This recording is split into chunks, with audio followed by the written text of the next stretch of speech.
pag-imbestiga ng good government? Paano pong hinihintay po, Mr. Chair? Na-interrupt kayo eh. Sa mga tweet, ang gawain po ninyo ay nabalam. Nabinbin kayo.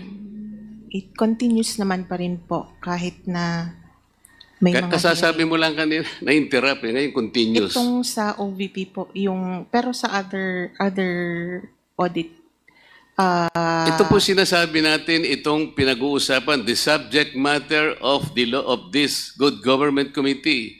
Necessarily, ang trabaho po ninyo in relation to the issuance of that audit observation memo was interrupted. Tama po, Madam.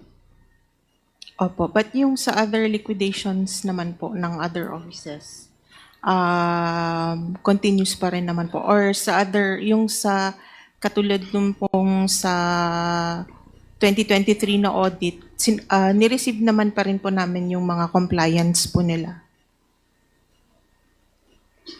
Madam, dito po sa binasa kong provision kanina, Mr. Chair, kayo po ang may karapatang gumawa ng isang comprehensive program kung paano isasakatuparan ang pag-audit sang-ayon po sa pamantayan ng ating saligang batas. It cannot be delegated to any other agency. Nag-usap na tayo kanina. Yes po. What has been delegated can no longer be delegated. Yes. That is a principle of law. Yes po. Sa mga abogado pong nandito, alam po nila yun eh. Potestas delegata, non delegare potest. Nagkakaintindihan po tayo. Yes po. So effectively, you delegated the idea, the work that you have been doing in the first. Ano ngayon, hindi po ba na-compromise yung independence ng Commission on Audit? You have to remember, the COA is an independent constitutional body. Yes, Mr. Chair. I believe there is no compromise naman Yun po, ang palagay mo. since yung audit procedures still belong with the Commission on Audit. Yun ang palagay mo. You're talking of procedures, pero compromise nga yung mga dokumentong gagamitin ninyo eh. Kasi binigay mo nga, sabi ko nga sa'yo, walang kasalanan ang committee ito sapagkat binigay mo without advising them. Sana man lang, sumulat ka man lang, and then the committee, malay mo, they have weighed their options. Baka sakaling hindi ganito nangyari. In this particular case, narinig mo kanina, nagsalita ang aming speaker. Sabi niya, let us strengthen the institution that uphold our democracy. Pero po, doon sa ginawa po ninyo, did you strengthen the foundation and the independence, the authority of the COA as enshrined in the Constitution? Mr. Chair, dun po sa compliance po namin, we emphasized on the confidentiality of the information. So kami din po, hindi rin po namin in-expect that it would be released. Seems this is always public. Ikaw naman. How can you say na hindi mo alam? Sa inyo po kasi confidential. Iba po yung modality nyo because this is audit. Pero once na binigay mo dito, the House of Representatives and all the committees will conduct and undertake meetings publicly. Wala po kaming private meetings. So pag sinabi mong hindi na compromise, opinion mo yun eh. Opinion mo. You are not in a position to tell us na hindi na compromise. Only time will tell. Siguro po dapat pinaalam po ninyo. The fact that you did not even, dapat sa... The go signal was from the chairperson. And so, ang napag-usapan You are saying po that the commission is- proper, who gives the go signal? The chairman of the COA? Sa being the head of the ICFAO po, siya yung head po ng ICFAO. No, I am asking the head of the institution The itself. head of the institution po the head of COA po is the CP, but the head of ICFAO, the office, is the chairperson po. So alam po ng COA head ito? Yes, Mr. Chair. Alam niya, sigurado ka? Yes, Mr. Chair. The commissioners, alam nila? Yes, Mr. Chair. Okay.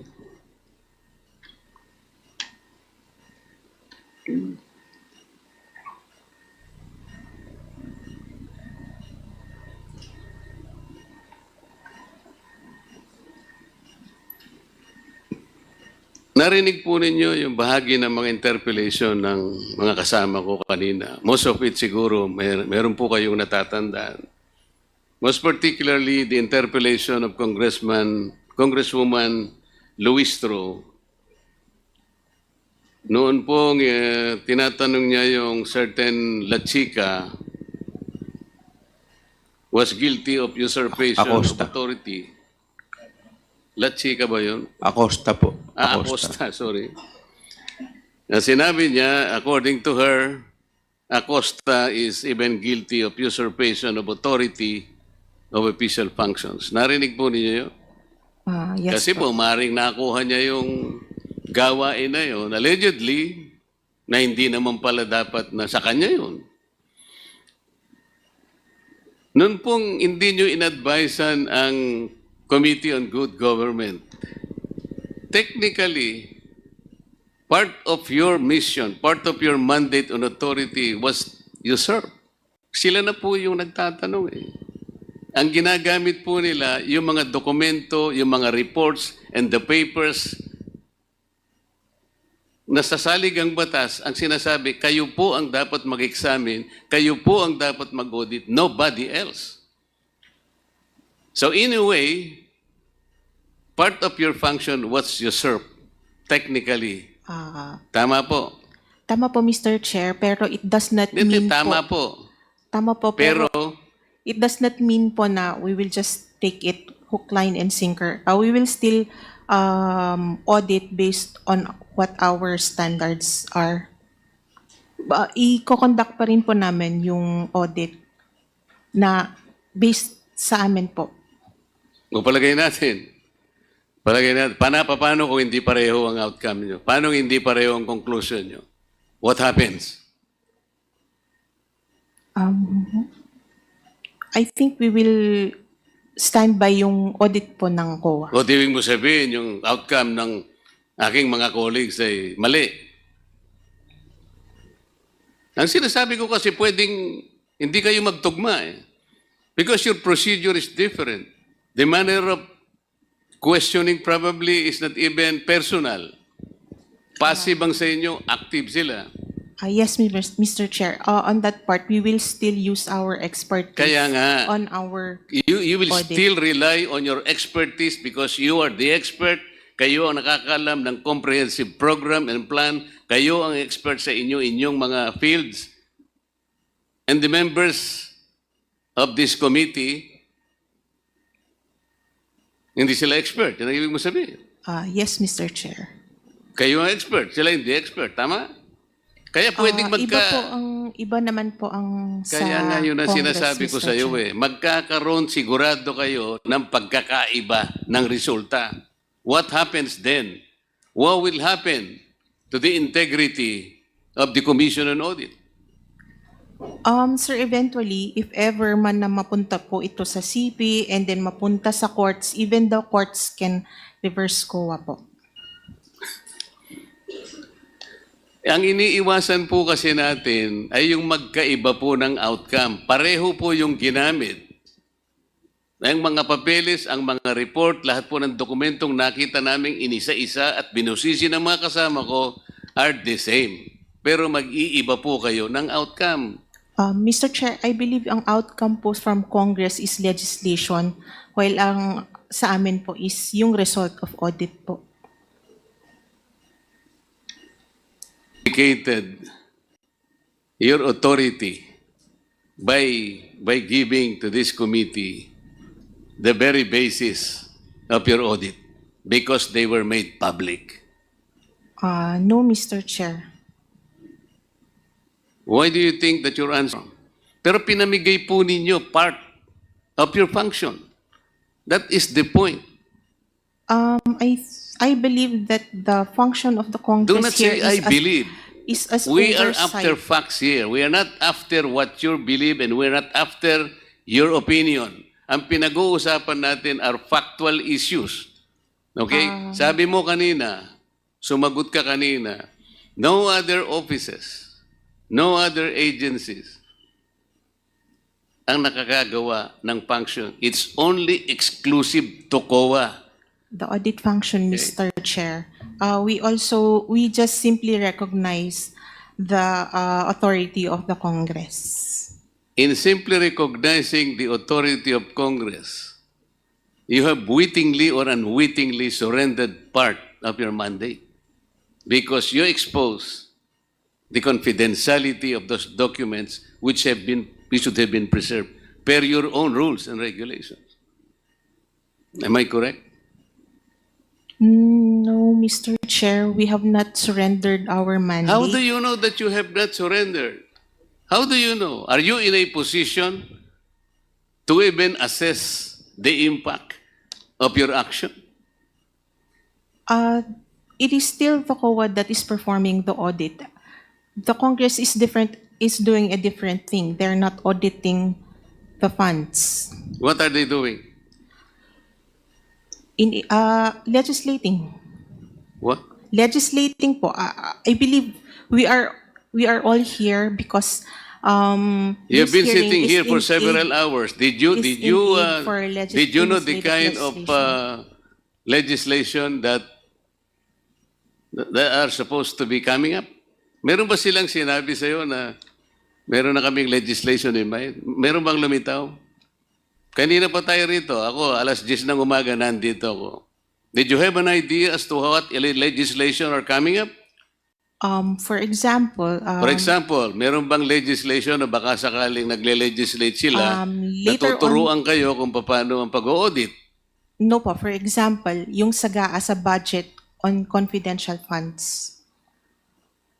That will become subject of future legislation. Why are you the one articulating that? You are not a member of Congress. Yan ang That sinasabi is ko why- kanina pa eh. That is why Kanina nga ko po, pa sinasabi, what you are saying, opinion mo eh. that is I why am po trying to emphasize to you kung ano yung impact. That is Nung- why Baka mapagalitan ka ng chair. Ang pinag-uusapan natin dito, seryosong bagay. Uulitin ko sa'yo, the mandate to audit, the mandate to examine, the authority belongs only to COA. While the terminology is different, pero the basis of your audit and the basis of the investigation of this committee are one and the same. Yun ang sinasabi ko sa iyo. Did you not compromise the integrity and the independence of COA by doing so? Do not make your own opinion.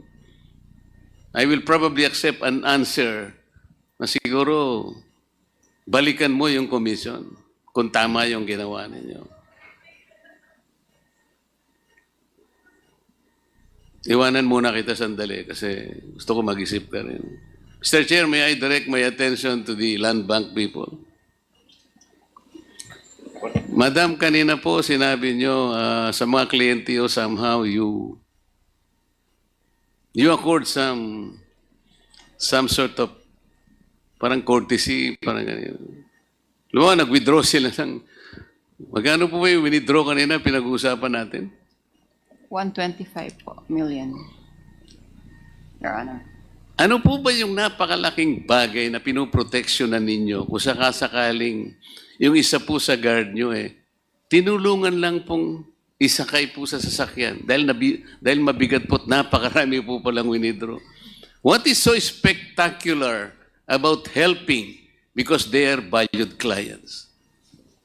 Explain nga po ninyo sa maiintindihan namin kasi hindi po kami bankero Your Honor, ang duty po talaga ng security guard namin ay to secure po yung bank premises. Alam ko po yun, madam. Opo, yun. But somehow, sa mga ibang establishment, alam po ninyo, yung gwardiya po, pumunta po kayo sa mga food chain. Yung gwardiya po, minsan naglilinis ng mesa. Kinukuha po niya yung mga pinggan. Nakikita niyo po yun. Very, ano yun eh. Hindi po unusual yun. Gwardiya po yun. Ang tinatanong ko po yung, maano po yung halimbawa sa bigat po ng daladala na tumulong lang pong iginanon po sa sakya. Ang laking bagay po ba noon, madam? I'm sorry, Your Honor. Talaga pong ganun ang... Ano nga po yung wisdom? Ah, Na kung bakit halimbawa pinagbabawalan niya yung gwardiya naman na to lift a finger just to help somebody dahil sa bigat po ng kanyang daladalang pera na isakay po doon sa kanyang sasakyan. Sir, yung pinaprotektahan din po namin yung security risk din po. So baka po on the way na tumulong siya ay may mawala po doon sa... Kasi hands-off na po kami once na ma-release na ho namin yung funds sa pay. Mr. Chairman, can I have a very quick interjection with the indulgence of our my good With the compadre? indulgence of Congressman Marcoleta, just a quick interjection from Congressman. Just a very quick interjection, Mr. Chair. With the indulgence. Yes, Congressman Garin. Yeah. Mr. Chair,